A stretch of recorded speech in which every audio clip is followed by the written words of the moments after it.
예, 다음 주에 오랜만에 경제, 부동산 이야기 좀 해보도록 하겠습니다. 이 빙하기로 불릴 정도로 얼어붙었던 부동산 시장이 조금씩 들썩들썩하고 있습니다. 각종 지표들이 회복세를 시그널을 보내주고 있는데 자, 자세한 내용 정철진 경제평론가와 짚어보도록 하겠습니다.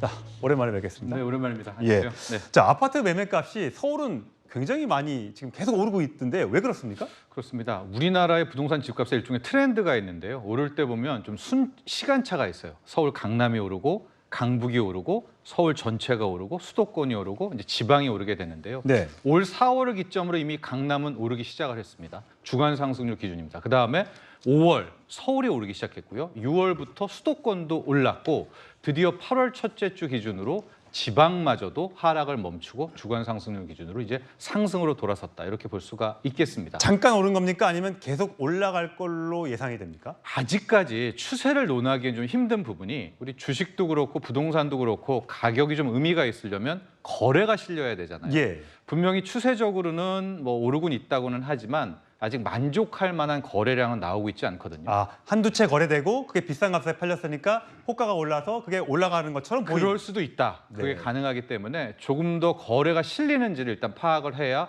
이게 추세인지를 확인할 수가 있습니다. 예, 뭐 압구정동 아파트가 뭐 60억에 팔리고 뭐 이러니까요. 네. 사람들 입장에서는 굉장히 이러다가 나 집 못 사는 거 아니냐? 이런 걱정이 될 텐데. 근데 금리가 어쨌든 과거보다 많이 높아졌지 않습니까? 네. 집을 살 때 대출 안 받고 사는 분들 거의 없을 테니까. 네.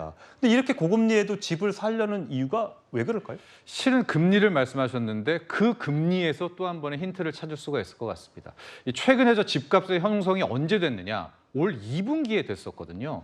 근데 2분기 때 주택담보대출 금리를 보면 일시적으로 이게 3%대까지 떨어졌어요. 아, 그러니까 작년 말 연초에 집값이 급락했을 때 보면 변동금리로 5%, 6%, 7%였었는데 이게 3%까지 떨어지게 되면서 상당 부분 수요가 몰린 게 하나가 있고요. 네. 두 번째는 또 이것도 대출과 관련이 있는데 대출 상품입니다.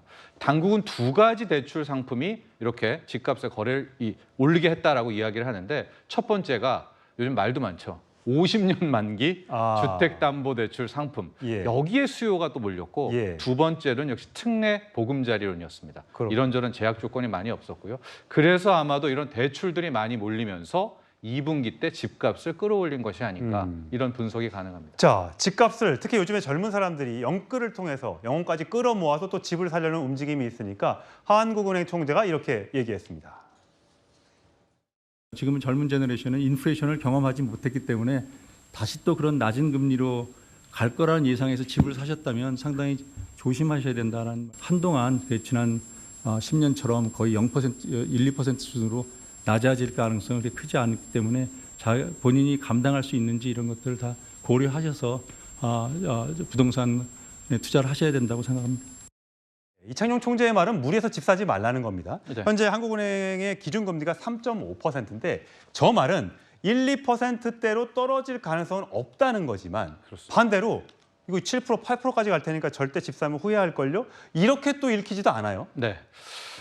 집값을 결정하는 집값에 영향을 주는 요인이 여러 개가 있죠. 수요 공급도 있겠고요. 정부 규제 부분도 있을 텐데 단기적으로는 역시 금리가 가장 중요한 것입니다. 이창용 한국은행 총재는 바로 그 금리에 대한 이야기를 한 건데 실은 최근 5년간을 보면 저금리에 집값이 급등했던 측면이 있지 않습니까? 그런데 이미 금리는 상당 수준으로 올라왔고 한국은행 총재 입장에서는 당분간 금리를 내릴 그럴 가능성은 낮아 보인다. 그렇기 때문에 거의 저금리가 한 10년 넘게 이어져 왔으니까 현재 2030 세대들은 이 금리, 고금리의 무서움을 잘 모르는 거 아니냐. 그래서 그 영끌에서 집 사는 부분에 대한 경고를 한 것이 아닌가 이렇게 해석이 됩니다. 근데 지금 미국과 한국의 금리 격차가 꽤 많이 사상 최대로 벌어져 있지 않습니까? 그러면 이제 이 우리나라의 돈이 미국으로 빠져나가서 우리나라 경제에 안 좋은 영향을 미칠 것이다라고 봤는데 네. 현재로서 그렇게까지 위협적인 상황은 아닌가 보죠? 그렇습니다. 아직까지 많이 벌어졌기는 했지만 한미 기준금리 차이가 이것 때문에 외환시장이라든가 환율에 문제가 생긴 것은 아닌데요.